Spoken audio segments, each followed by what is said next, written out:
Hello guys, welcome to let's learn Korean together.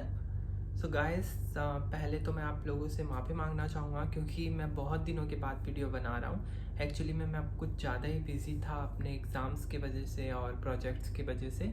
इस वजह से मैं वीडियो नहीं बना पा रहा था गाइस। सो प्लीज़ इसके लिए मुझे माफ़ कर दीजिएगा।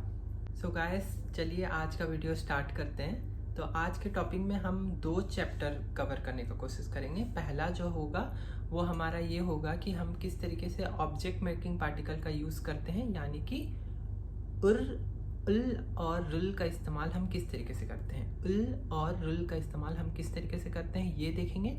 इसके साथ साथ हम कोरियन में किस तरीके से खुरेसो एंड खुरीगो का इस्तेमाल करते हैं, किस तरीके से खुरेसो और खुरीगो का इस्तेमाल हम करते हैं वो देखेंगे। तो चलिए वीडियो स्टार्ट करते हैं। सो सबसे पहले हम उल और रुल का इस्तेमाल देखेंगे।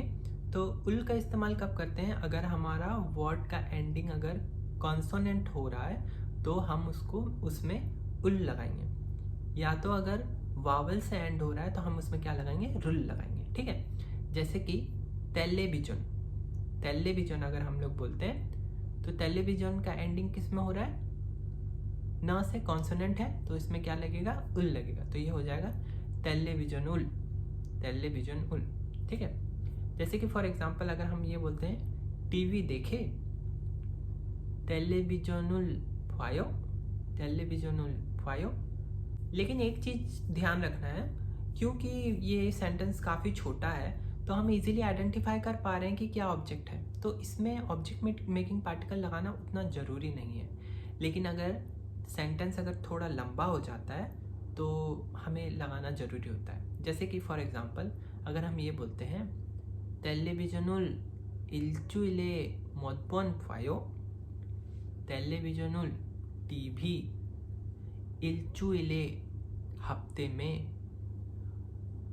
몇 번 कितने बार 봐요 देखते हो।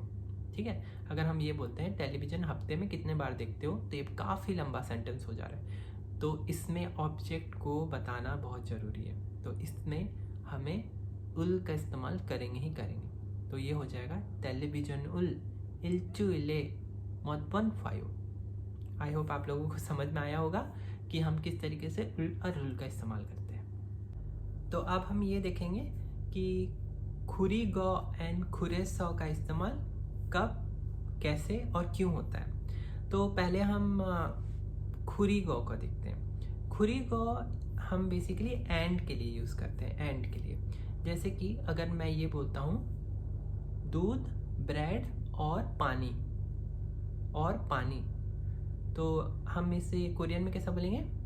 उयू पांग खुरीगो मिल्क। एंड के जगह में खुरीगो लग रहा है। ठीक है, समझ में आ रहा है ना? उयू पांग खुरीगो मूल। ठीक है, एंड के जगह में।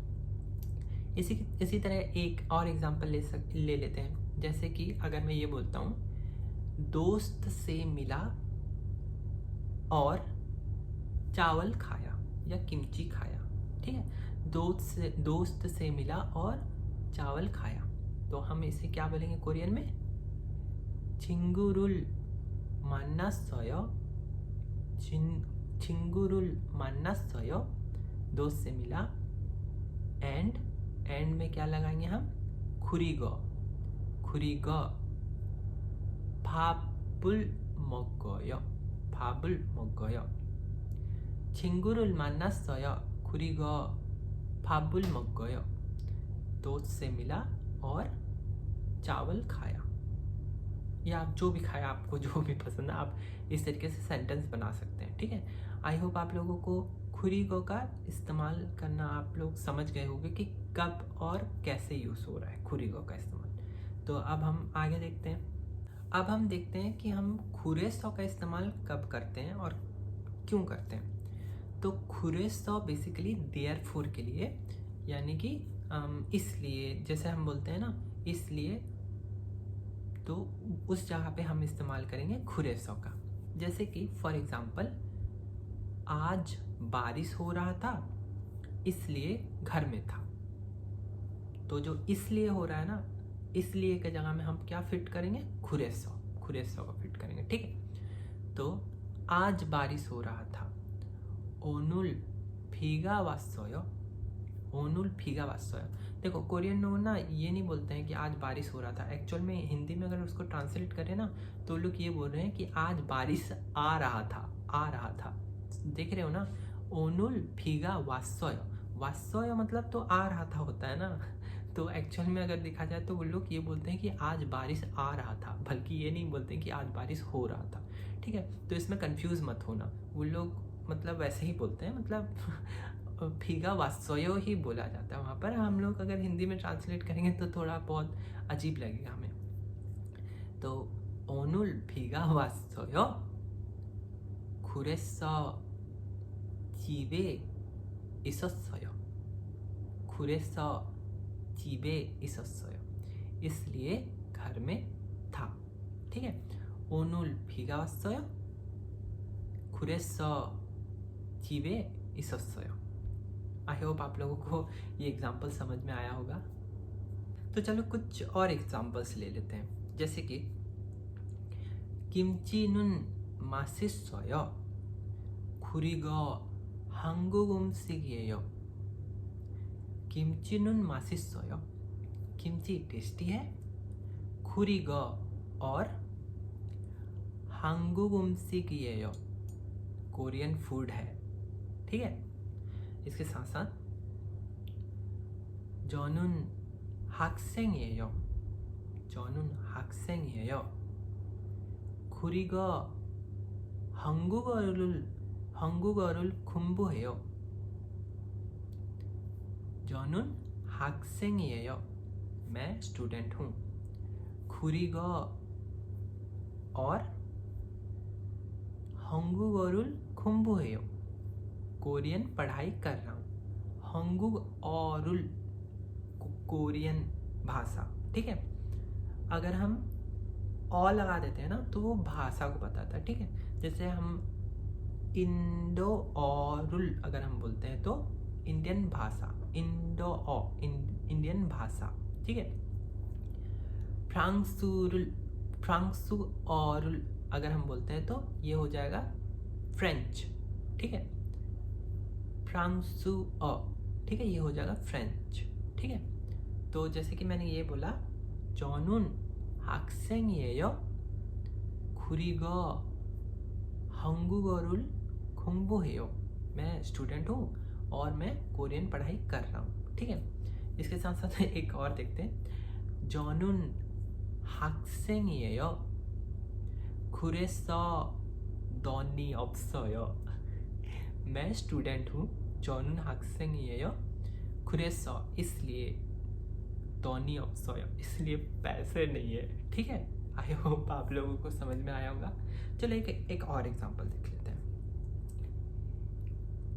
김치는 맛있어요, 김치는 맛있어요, 김치 टेस्टी है, 그래서 इसलिए 김치를 많이 먹어요, 김치를 많이 먹어요, 그래서 김치를 많이 먹어요, इसलिए 김치 ज़्यादा खा लिया, ठीक है। 김치는 맛있어요, 그래서 김치를 많이 먹어요, ठीक है। इसलिए किमची टेस्टी है, इसलिए किमची ज़्यादा खा लिया, ठीक है। आई होप आप लोगों को एक जगह में थोड़ा कन्फ्यूज़न हुआ होगा। मैंने पहले क्या बोला, किमचीनुन 맛있어요, किमची टेस्टी है, उसके बाद मैंने बोला 그래서 김치를 많이 먹어요। पहले तो मैंने किमची नुन लगाया, लेकिन सेकंड पार्ट में मैंने किमची रुल लगाया, पहले में नुन और उसके बाद रुल। तो ऐसा क्यों हुआ डिफरेंस? तो पहला वाला जो है ना वो सब्जेक्ट है, ठीक है, और सेकंड वाला जो है वो ऑब्जेक्ट है, ठीक है। पहले हम किमची के बारे में बोल रहे हैं ना, किमचीनुन 맛있어요, किमची टेस्टी है, तो हम किमची के बारे में बोल रहे हैं, तो वो एक सब्जेक्ट है, ठीक है।